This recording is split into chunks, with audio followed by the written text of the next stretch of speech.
Now अब आप different type के मसल्स समझ चुके हैं कि ब्रीदिंग में कौन कौन से मसल्स इन्वॉल्व होते हैं, ठीक है। अब मैं आपको बताने वाला हूँ मैकेनिज्म ऑफ ब्रीदिंग।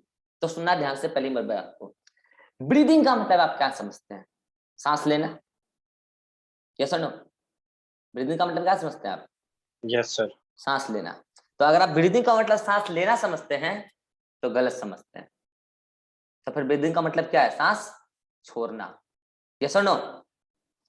ब्रीदिंग का मतलब क्या है? सांस लेना और छोड़ना दोनों। अब आया लाइन पे। ब्रीदिंग का मतलब केवल सांस लेना नहीं है, ब्रीदिंग का मतलब केवल सांस छोड़ना नहीं है, ब्रीदिंग का मतलब है सांस लेना और छोड़ना। केवल इंस्पायरेशन ब्रीदिंग का पार्ट नहीं है, केवल एक्सपायरेशन ब्रीदिंग का पार्ट नहीं है। One breath is equal to, मैं लिख देता हूं यहां पे देखो, one breath is equal to, one B मतलब breath, one breath is equal to one inspiration plus one expiration. एक बार इंस्पायर करो, सांस अभी नहीं, अभी अभी आप ब्रीथ नहीं किए, एक्सपायर भी करो, तब जाके आपका एक ब्रीदिंग कंप्लीट माना जाता है। और पता है एक नॉर्मल हेल्दी पर्सन के अंदर, एक नॉर्मल हेल्दी पर्सन के अंदर 12 से 16 ब्रीद पर मिनट होना चाहिए। अगर आप एक नॉर्मल हेल्दी पर्सन है तो नॉर्मली 12, और बहुत ज्यादा हेल्दी है तो आप 1 मिनट में 16 ब्रीद भी कर सकते हैं। अगर इससे कम कर रहे हैं तो आपको कोई प्रॉब्लम है, इससे ज्यादा हो रहा है जानबूझ के कर रहे हैं तब तो कोई बात नहीं, इससे ज्यादा बाई किसी कारण से हो रहा है तो भी आपको प्रॉब्लम है। नॉर्मल ब्रीदिंग का रेंज यही है 12 से 16, ठीक है जी। अब सवाल आता है कि एक ब्रीद कितने देर का होता है? तो कोई बच्चा मुझे कैलकुलेट करके बता सकता है? हिंट मैं आपको दे चुका हूं, एक ब्रीद कितने देर का हो सकता है? कितना कितना? अप्रोक्स 0.5। सही बता रहा है, 2 0.5 सेकेंड। नहीं, 2 सेकेंड नहीं, अप्रोक्स 0.5, ठीक है। अगर आप 12 को मान लिया, चलो 12 ब्रीथ पर मिनट मान लो, तो 1 मिनट में कितना होता है? 60 सेकेंड। अरे 1 मिनट में 60 सेकेंड होता है ना, तो उसको 12 को उससे डिवाइड करो तो 5 आ जाएगा। तो यानी कि एक ब्रीथ होगा अप्रोक्स 5 सेकेंड का। अरे 0.5 कौन बोल रहा था? 0.5 बोल रहा था कि 5 बोल रहा था? 5 बोला है सर। हाँ 5। अब सवाल ये है कि 5 सेकंड में इंस्पिरेशन कितने देर का होता है और एक्सपायरेशन कितने देर का होता है? तो इंस्पायरेशन होता है 2 ही सेकंड का और एक्सपायरेशन होता है 3 सेकंड का। ओके, और सुनना ध्यान से, इंस्पायरेशन होता है एक्टिव प्रोसेस और एक्सपायरेशन होता है पैसिव प्रोसेस। और सुनना ध्यान से, यहां एक्टिव और पैसिव का मतलब एटीट्यूड लेसन नहीं है, यहां एक्टिव और पैसिव मतलब है हमारा विल पावर एक्टिवली इन्वॉल्व हो रहा है या नहीं हो रहा है। अगर हमारा विल पावर एक्टिवली इन्वॉल्व हो रहा है ब्रीदिंग में, एक्टिव प्रोसेस, हमारा विल पावर इन्वॉल्व नहीं हो रहा है फिर भी ब्रीदिंग का काम चल रहा है, पैसिव प्रोसेस। इंस्पिरेशन हमको करना पड़ता है, एक्सपायरेशन हो जाता है।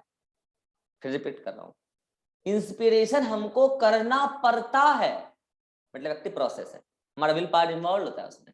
एक्सपायरेशन हो जाता है मतलब हमको करना नहीं पड़ता, हमारा विल पावर उसमें इन्वॉल्व नहीं होता है।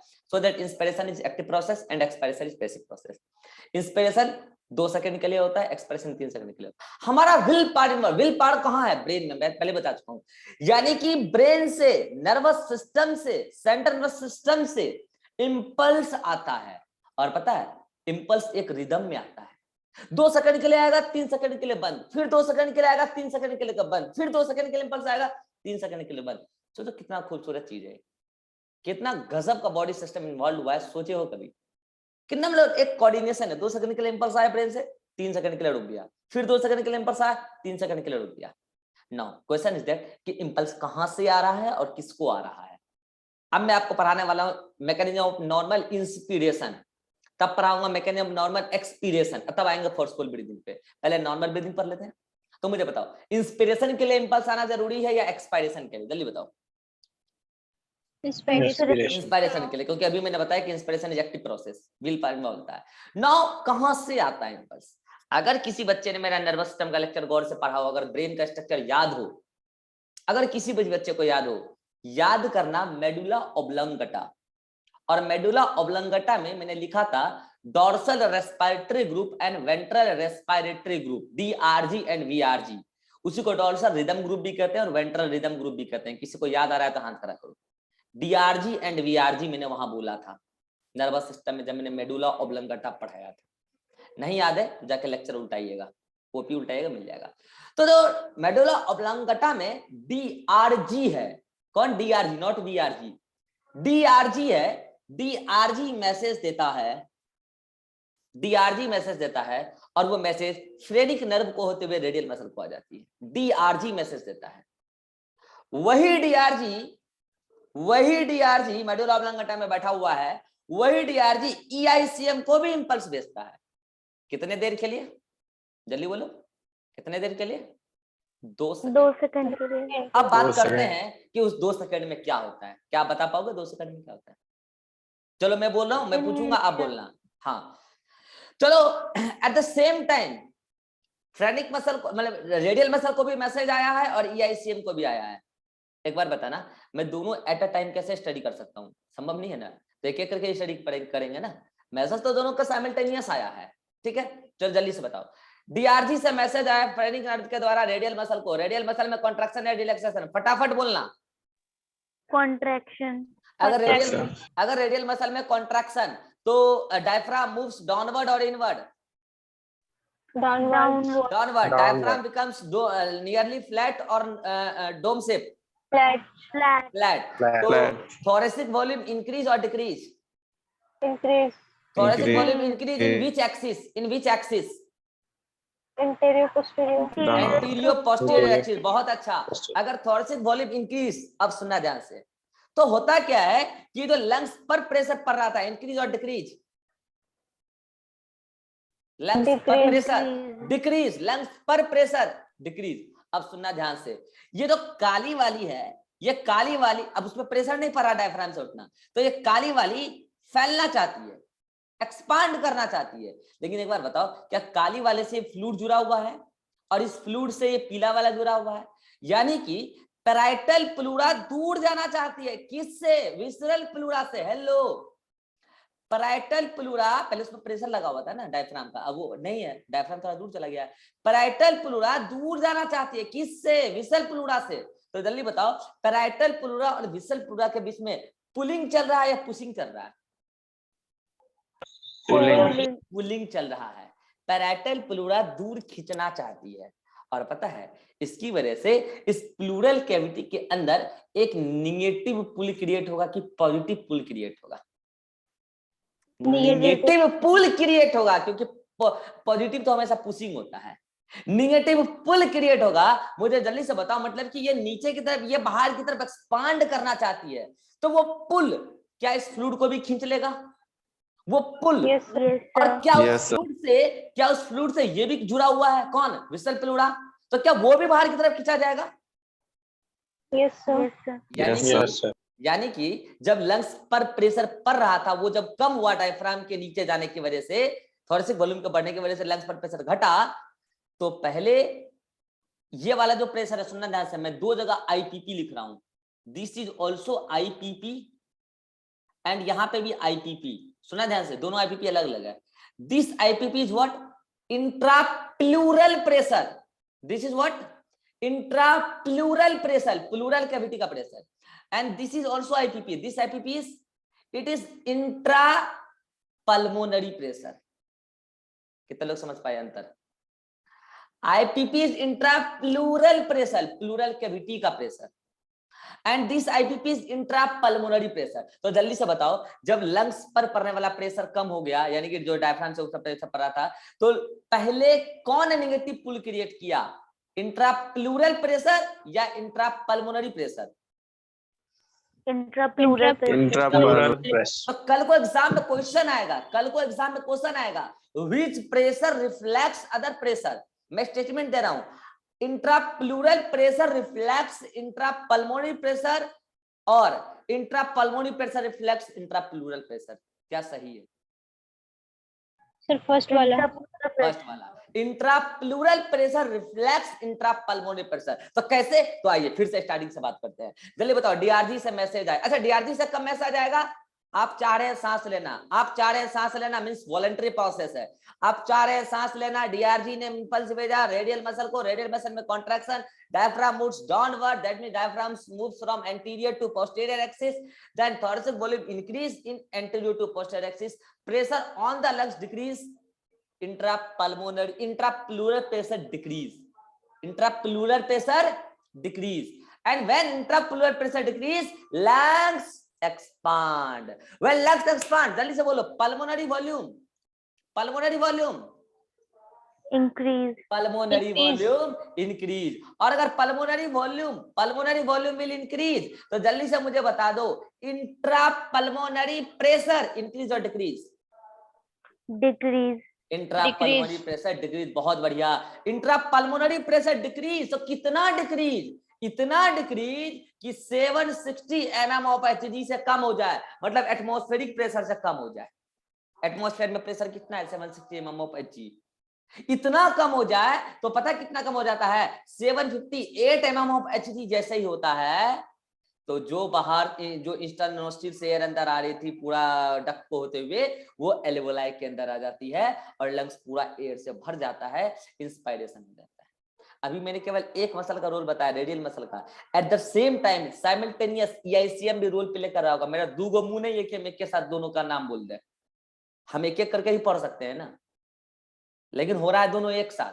कितने लोग समझ पा रहे हैं मैं क्या बोल रहा हूँ? दोनों का काम एक साथ चल रहा है। मेरा दो गो मुंह नहीं कि हम एक मुंह से ईआईसीएम का एक्सप्लेन करो और एक मुंह से हम डायफ्राम को एक्सप्लेन करें, लेकिन काम दोनों एक ही साथ चल रहा है, भले हम पढ़ाएं अलग अलग। चलो अभी ईआईसीएम पढ़ लेते हैं, जल्दी आ जाओ। तो मुझे जल्दी से बताओ, एट द सेम टाइम ईआईसीएम को भी मैसेज आया होगा डीआरजी से, तो ईआईसीएम में क्या होगा? कॉन्ट्रैक्शन या रिलैक्सेशन? ये रिलैक्सेशन कौन बोल रहा है? भग इधर से। contraction, ईआईसीएम में जब इंपल्स आ रहा है तो रिलैक्सेशन होगा, नसेड़ी। ईआईसीएम में मैसेज आया तो कॉन्ट्रैक्शन। ईआईसीएम में अगर कॉन्ट्रैक्शन हुआ तो जल्दी से बताओ, ribs and sternum moves inward downward और आउटवर्ड अपवर्ड? outward, upward, अगर रिब्स आउटवर्ड अपवर्ड तो जल्दी से बताओ थोरेसिक वॉल्यूम इंक्रीज और डिक्रीज? increase, अगर थोरेसिक वॉल्यूम इंक्रीज तो जल्दी से बताओ pressure on the lungs increase और डिक्रीज? decrease, decrease. अगर pressure on the lungs decrease तो अगेन जल्दी बताओ इंट्राप्लूरल प्रेशर, जो इसके साथ खिंचा हुआ, इंट्राप्लूरल प्रेशर इंक्रीज और डिक्रीज? decrease, decrease. अगर इंट्राप्लूरल प्रेशर डिक्रीज तो जल्दी से मुझे बता दो पल्मोनरी वॉल्यूम इंक्रीज और डिक्रीज? increase, पल्मोनरी वॉल्यूम इंक्रीज तो जल्दी से मुझे बता दो इंट्रापल्मोनरी प्रेशर इंक्रीज और decrease? decrease, intrapulmonary pressure decrease होकर कितना हो गया? 758 mm ऑफ Hg हो गया। तो जल्दी से बता दो एयर अंदर आएगी कि बाहर जाएगी? अंदर एयर आएगी, अंदर आएगी। सिंपल डिफ्यूजन है ये, सिंपल डिफ्यूजन है। एयर प्रेशर ग्रेडियंट से अंदर आ गई, बाहर एटमॉस्फेयर में ज्यादा पड़ गया लंग्स के तुलना में, एयर अंदर आ गई। अभी मैंने भले ही पहले समझाया रेडियल मसल, फिर समझाया ईआईसीएम, ऐसा होता नहीं है, एट द सेम टाइम दोनों काम कर रहा होता है। और सुनना ध्यान से, यह हुआ नॉर्मल इंस्पिरेशन। आपको पता है नॉर्मल इंस्पिरेशन में 75% रोल होता है डायफ्राम का। कितना? 75% रोल होता है डायफ्राम का, और 25% रोल होता है ईआईसीएम का।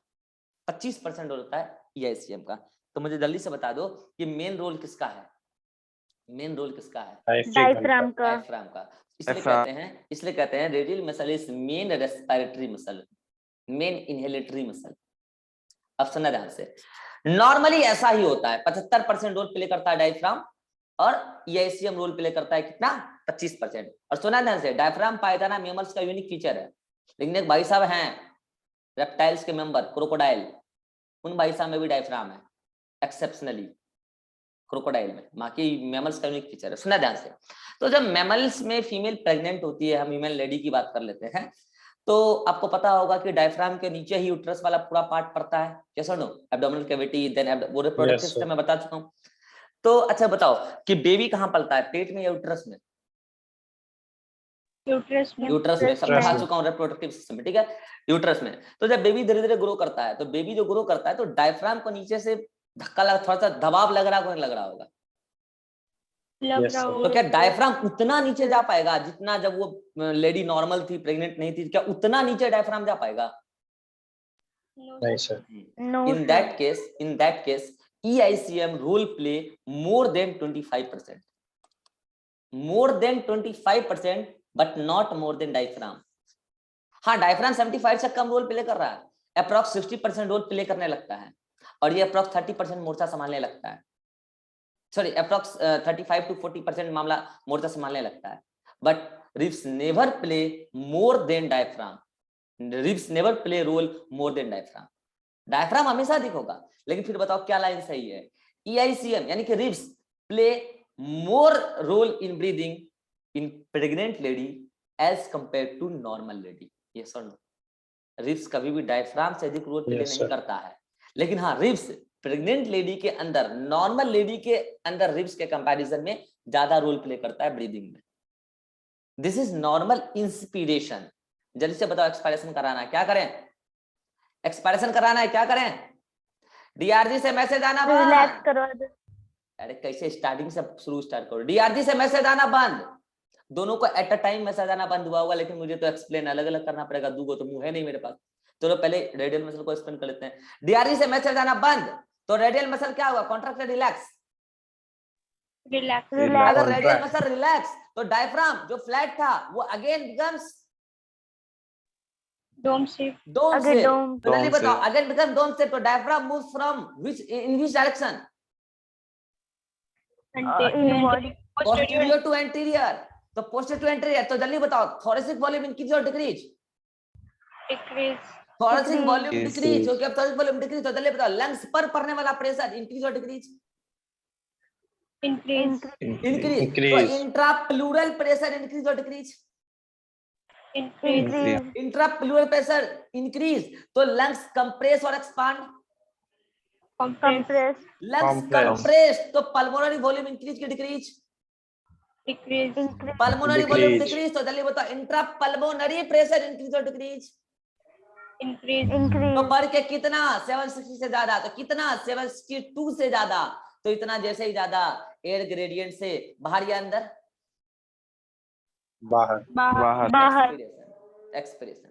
At the same time EICM भी रिलैक्स किया होगा. मेरे पास दो गो मुंह नहीं, एक ही टाइम दोनों को समझा दे. चलो आ जाओ. EICM को भी मैसेज आना बंद. EICM को भी मैसेज आना बंद. तो EICM जल्दी बोलो, रिलैक्स. EICM relax. तो जल्दी बोलो, ribs and sternum moves upward, outward या inward, downward? Inward. Downward. Ribs No, moves inward, inward, downward. Downward. तो Inward. जल्दी बात, थोरेसिक वॉल्यूम इंक्रीज और decrease? Decrease. Thoracic volume decrease. तो Decrease. लंग्स पर पड़ने वाला प्रेशर इंक्रीज की डिक्रीज? इंक्रीज. Increase. लंग्स पर पड़ने वाला प्रेशर इंक्रीज. तो इंट्राप्लूरल प्रेशर इंक्रीज या decrease? Increase. Increase. Intrapleural pressure यदि डिक्रीज, तो लंग्स कंप्रेस्ड या एक्सपांड? कंप्रेस. अगर लंग्स Compressed. कंप्रेस्ड, तो मुझे जल्दी से बता दो, पल्मोनरी वॉल्यूम इंक्रीज की डिक्रीज? डिक्रीज. अगर पल्मोनरी वॉल्यूम Increase. डिक्रीज, तो इंट्रापल्मोनरी प्रेशर इंक्रीज या डिक्रीज?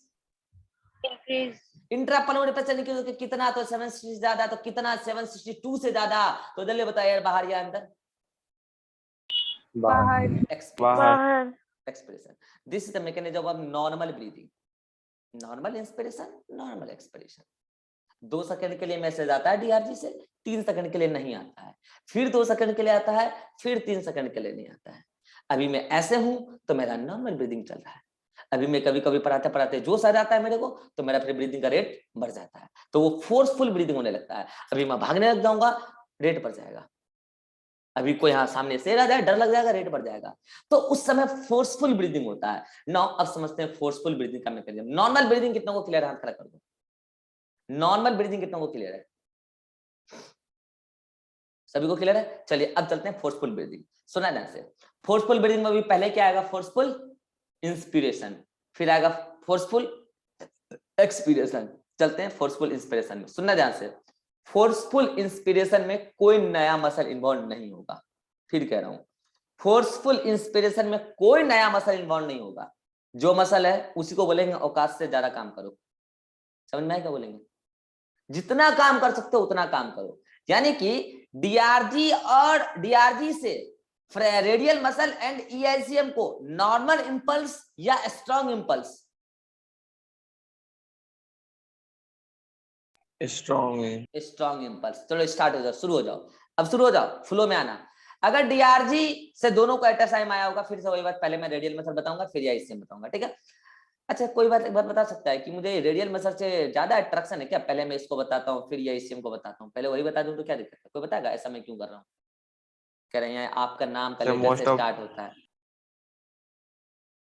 सर 75 तो डायफ्राम का ही बहुत अच्छा, मेन रोल इसी का है, इसलिए पहले इससे स्टार्ट हो रहा है, ठीक है। हाँ ऐसा नहीं इत्तेफाक की पहले इसको ले ले, ठीक है। हाँ तो मैं कह रहा हूं कि डीआरजी से strong impulse to the radial muscle. तो जल्दी बताओ, रेडियल मसल क्विकली कॉन्ट्रैक्ट और नॉर्मली कॉन्ट्रैक्ट? जल्दी बताओ। quickly contract, radial muscle quickly contract and quickly contract and normal contract या more contract? more contract. More contract. So that diaphragm becomes flat, diaphragm becomes nearly flat or diaphragm becomes nearly flat? nearly flat, Nearly flat. तो जल्दी से बताओ, thoracic volume increase और thoracic volume more increase? More increase, Thoracic volume more increase in which direction? anterior posterior, anterior posterior axis. तो जल्दी से बताओ, lungs पर पड़ने वाला प्रेशर डिक्रीज या बहुत डिक्रीज? बहुत decrease. तो जल्दी से बताओ, इंट्रा प्लूरल प्रेशर डिक्रीज या बहुत डिक्रीज? बहुत decrease, बहुत डिक्रीज नॉर्मली और क्विकली? क्विकली। लंग्स एक्सपांड और कंप्रेस्ड? expand, लंग्स एक्सपांड और excessively expand? excessively expand, lungs excessively expand normally और quickly? Quickly. Pulmonary volume increase और decrease? increase, pulmonary volume increase और excess increase? Intra pulmonary pressure increase और decrease? decrease, decrease. Intra pulmonary pressure decrease और excessively decrease? excessively decrease, air enter और air released? release, air release. ये कौन वाला release? यहाँ pressure घट गया, एयर रिलीज है। यहाँ प्रेशर बहुत सारा घटा दिया, air release. no sir, air enter normal in normal amount और air enter in more and more amount? बस ग्रेडियंट ज्यादा हो गया ना अब, तो मोर एंड मोर अमाउंट। ये तो रोल किसका हुआ? रेडियल मसल का। अब आता एट द सेम टाइम काम चल रहा होगा ईआईसीएम का भी। मेरे पास दो मुंह नहीं कि हम दोनों को एक बार में समझा दें। अब आ जाओ, डीआरजी से ईआईसीएम को इंपल्स और strong impulse? strong impulse, EICM contract normally और quickly? EICM contract quickly, normally और excessively? Excessively. Ribs moves upward, outward or inward, downward? upward, outward, Ribs and sternum moves upward, downward normally or more upward and outward? More upward and down. More upward and outward, not downward. Outward, more upward and outward. Now, thoracic volume increase or decrease? Increase. Thoracic volume More increase or excessively increase? excessively increase. Thoracic volume excessively increase, then pressure on the lungs increase or decrease? decrease, Decrease. Pressure on the lungs decrease excessively or normally? Excessively. Normally or quickly? quickly, Quickly. Intrapleural pressure decrease or increase? decrease, Intrapleural pressure decrease normally or quickly? quickly, Intrapulmonary pressure decrease quickly, normally or excessively decrease? Excessively. Lungs expand or compressed? Expand. Lungs expand or lungs excessively expand? excessively expand, Lungs excessively expand quickly or normally? Quickly. Lungs expand excessively quickly, then pulmonary volume increase or decrease? decrease, Pulmonary volume Decrease. Volume increase. ये decrease कौन बोल रहा है जी? Increase होगा. Pulmonary volume increase, pulmonary volume increase और excessively increase, Excessively. Excessively increase, then intrapulmonary pressure increase और decrease, Decrease. Intrapulmonary Decrease. Pressure decrease और excessively decrease, Excessively Excessively decrease. decrease. Intrapulmonary pressure excessively decrease normally और quickly, Quickly. Air moves inward और outward, Inward. air moves Inward. inward normal in normal amount or excess amount, Excess Excess amount. air moves in excess amount quickly or normally. Quickly. Quickly. This is mechanism of forceful inspiration. कोई नया muscle इसमें involve हुआ है? No, No, sir. बस EICM और IICM, sorry EICM और radial muscle को strong signal भेजा गया DRG के द्वारा। अब ये बात DRG को कैसे पता चला कि फोर्सफुल इंस्पिरेशन करना है? This is the part of mechanism of regulation of breathing. ये आगे आएगा कि DRG को कैसे पता चला कि फोर्सफुल ब्रीदिंग करना है, DRG को कैसे पता चला शेर आ गया, DRG को कैसे पता कि मसल डांटने वाले हैं, ब्रीदिंग रेट बढ़ा लेना है, DRG को कैसे पता है एग्जाम है, तो वो सब DRG को पता चल जाता है। कैसे? तो आगे बता देंगे, रेगुलेशन ऑफ ब्रीदिंग में बता देंगे, ठीक है। चलो अब बताओ, फोर्सफुल इंस्पिरेशन तो कर लिया, अब फोर्सफुल एक्सपायरेशन का क्या रोल है देख लेते हैं। एक बात सुनना ध्यान से, अगर आपने फोर्सफुल इंस्पायरेशन किया है, जरूरी नहीं है कि आप फोर्सफुल एक्सपायरेशन करें ही। और ये भी सुन लो, फोर्सफुल एक्सपायरेशन करने के लिए जरूरी नहीं है कि फोर्सफुल इंस्पायरेशन करें ही। मैंने क्या बोला, कितनों को समझ में आया? फिर से रिपीट करता हूं, वैसे ज्यादा लोगों को समझ में आ गया। फोर्सफुल इंस्पायरेशन करें तभी फोर्सफुल एक्सपायरेशन कर पाएंगे, ऐसा जरूरी नहीं है। और फोर्सफुल एक्सपायरेशन करने से पहले फोर्सफुल इंस्पायरेशन करें, ये भी जरूरी नहीं है। हाँ, लेकिन आमतौर पर जब फोर्सफुल इंस्पायरेशन होता है तो फोर्सफुल एक्सपायरेशन भी कर देते हैं, और आमतौर पर फोर्सफुल एक्सपायरेशन करने से पहले फोर्सफुल इंस्पायरेशन करते हैं। लेकिन ये सब डिपेंड करता है सिचुएशन पर, बॉडी की फिजियोलॉजिकल स्टेटस क्या है, ठीक है। चलिए, हाँ, अब मैं आपसे बात कर रहा हूं फोर्सफुल एक्सपायरेशन की, तो सुनना ध्यान से। फोर्सफुल एक्सपायरेशन के दौरान DRG से रेडियल मसल और EICM को मैसेज आना बंद और मैसेज आना आता रहेगा, आता रहेगा। मैसेज आना बंद, मैसेज आना बंद। तो मुझे एक बात बताओ, मसल रिलैक्स तो रिलैक्स ही होती है, रिलैक्स तो रिलैक्स ही होता है। एक बात बताओ, कोई भी चीज आप क्विकली कब कर सकते हो? जब मान लो, एक बात बताओ कि जैसे कि सपोज करो कि आप ऐसे ही सोचो ना यार कि आप इंपल्स भेजते थे, थोड़ा तेजी गति से भेजेंगे, तो कॉन्ट्रैक्शन का आपने यहाँ पे थोड़ा सा रेट हो सकता है बढ़ा लिया हो और स्ट्रेंथ बढ़ा लिया हो, लेकिन रिलैक्सेशन के लिए तो इंपल्स हो ही आता है, तो उसमें आप जल्दीबाजी क्या कर सकते हैं? कर सकते हैं क्या? संभव है? जल्दी बताओ। तो जब भी आप ब्रीदिंग का ड्यूरेशन घटाते हैं, तो ब्रीदिंग का ड्यूरेशन घटाने में आप इंस्पिरेशन का टाइम घटाते हैं या एक्सपायरेशन का टाइम घटाते हैं? नॉर्मली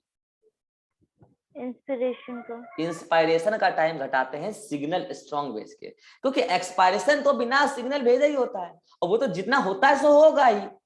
लेकिन आप कह रहे हैं नहीं, हमको और जल्दी से ब्रीदिंग करना है, तो फिर एक तरीका आपको भगवान ने दिया है। क्या? सुनना ध्यान से, एक्सपायरेशन का भी आप टाइम घटा सकते हैं, बट मसल रिलैक्स होकर रही है उसका टाइम आप नहीं घटा सकते हैं। EICM जैसा कर रहे हैं, रिलैक्स कर ही रही है, सपोर्ट में IICM है, सपोर्ट में IICM।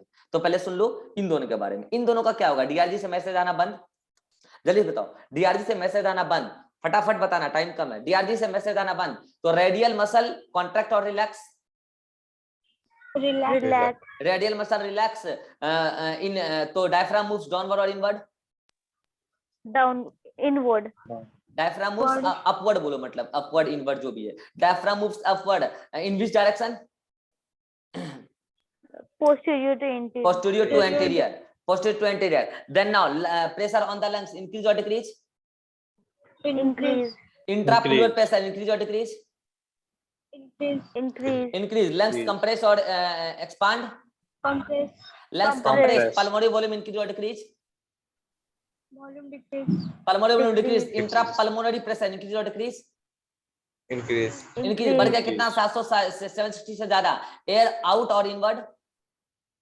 outward, एक्सपायरेशन हो गया। लेकिन हमको तो फोर्सफुल एक्सपायरेशन करना है। तो सुनो, eight the same time EICM भी काम कर रहा होगा, जल्दी बताओ। EICM को DRG से मैसेज आना बंद, EICM रिलैक्स और contract, Relax. Contract. diaphragm or ribs and sternum moves inward and downward or outward or upward.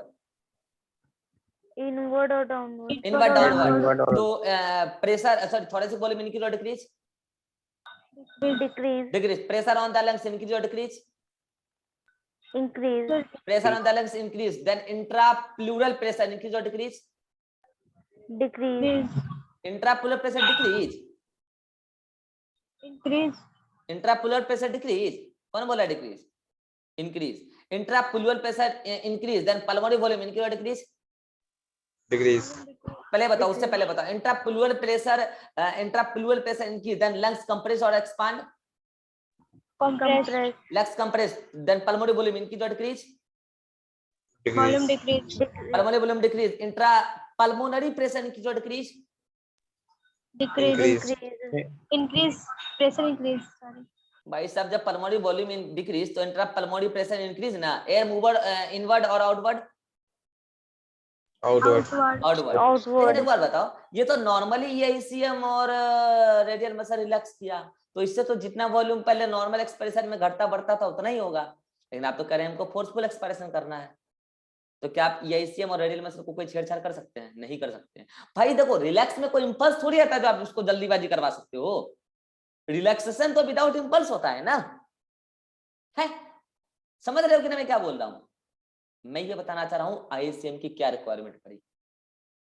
Hello, कोई पूछ देने कल को कि जब मसल रिलैक्स करा के एक्सप्रेशन कर ही सकते हैं तो ज्यादा रिलैक्स करा दो, तो बोल देना गलत. ज्यादा रिलैक्स तब कराते हैं जब मसल रिलैक्सेशन के लिए भी इंपल्स आता है. रिलैक्सेशन के लिए कोई इंपल्स नहीं आता है. इंपल्स का ना आना ही एक प्रकार से रिलैक्सेशन के लिए इंपल्स है. और जब कोई चीज आ ही नहीं रहा है तो उसको तेजी में क्या भेज सकते हैं? समझ में आ रहा है? तो फिर भगवान ने दिया आईएसएम. चलो जल्दी बताओ, अब आईएसएम के लिए क्या होता है? सेरिब्रम जानते हो ना? सेरिब्रम पढ़ा चुका हूं मैं नर्वस सिस्टम में, ठीक है? हाँ, फोरब्रेन. तो सेरिब्रम से आता है इंपल्स. ओके, चलिए बताओ, अब सेरिब्रम से इंपल्स किसको आता है? ये सब पार्ट अब आपको आगे सब कुछ क्लियर बता चुका हूं, अब आपको बोलना है. हाँ, सेरिब्रम से इंपल्स किसको आया?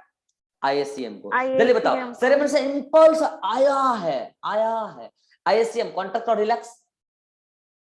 Relax. रे भोंट, इंपल्स आया है तो मसल रिलैक्स है. यहीं पे तुम्हारा कंसेप्ट लूज है. यहीं पे कंसेप्ट लूज है. फिर क्या पढ़ा तुमने मसल कॉन्ट्रैक्शन? भाई मैं माथा पट के मर जाऊं क्या यार? सेरिब्रम से इंपल्स आया है आईएससीएम को तो मसल रिलैक्स कॉन्ट्रैक्ट. तो रिलैक्स वाले कौन थे? आईएससीएम कॉन्ट्रैक्ट तो ribs and sternum move inward, downward और आउटवर्ड, अपवर्ड. downward, inward. अब बताओ, अभी बताया था कि अंदर से मसल है तो इसको जब खींचा जाएगा तो रिब्स डाउनवर्ड और इनवर्ड ना आएगा जी. क्या बात करते हो यार? अरे वाह. Yes, sir. हाँ, तो ribs and sternum moves downward and inward. Then thoracic volume increase or decrease? Decrease. Decrease. thoracic volume decrease. Then pressure on the lungs increase or decrease? Increase. Pressure on the lungs increase. Then intrapleural pressure increase or decrease? Increase. Then pulmonary lungs expand or compressed? Compress. Lungs compress. Then pulmonary volume increase or decrease? Increase. Increase कौन बोल रहा है? Lungs compress करेगा, pulmonary बढ़ जाएगा. Decrease. Then No. Intrapulmonary pressure increase और decrease? Increase. Increase. Intrapulmonary pressure increase. Then air moves outward or inward? Outward. अब मुझे बताओ कि एक्सप्रेशन के दौरान ये दोनों नॉर्मली रिलैक्स तो कर ही रहा है, तो उससे जितना एयर बाहर जाना जा ही रहा है, लेकिन एयर बाहर जाने में ये भी तो मदद कर दिया ना आईएससीएम खुद कॉन्ट्रैक्ट करके. तो मुझे बताओ, ओवरऑल ज्यादा एयर बाहर जाएगा कि नॉर्मली जितना जाता था उतना ही जाएगा? ज्यादा. Forceful expiration. This is the mechanism of respiration. This is the mechanism of breathing, not respiration. This is the mechanism of breathing. Air को अंदर लेना और बाहर छोड़ना. कितना को समझ में आ गया मैकेनिज्म? हाथ खड़ा करो जल्दी से. स्क्रीनशॉट लेना ले लो, जो भी इसमें लेना है आपको ले लो आप अपने हिसाब से। चलो कितना बच गया, टाइम कितना हो गया? हिमेंद्र डीजी भी आज पढ़ाना है। अच्छा, इस मीटिंग का बचा है 2 मिनट। एक काम करो, आपको इसमें स्क्रीनशॉट वगैरह जो भी लेना है आप ले लो एक बार, एंड देन अभी अगला मीटिंग 5 से 7 मिनट के लिए क्रिएट करूंगा, उसमें कुछ पॉइंट है वो बताना है, उसके बाद करेंगे छुट्टी, और उसके बाद 1 घंटा का आज लेंगे ह्यूमन हेल्थ एंड डिजीज 8:30 से 9:30। ठीक है, चलो यहाँ तक देख लो जल्दी से। यहाँ तक किसी को कोई डाउट है मैकेनिज्म में? हाँ अभिषेक, नो सर।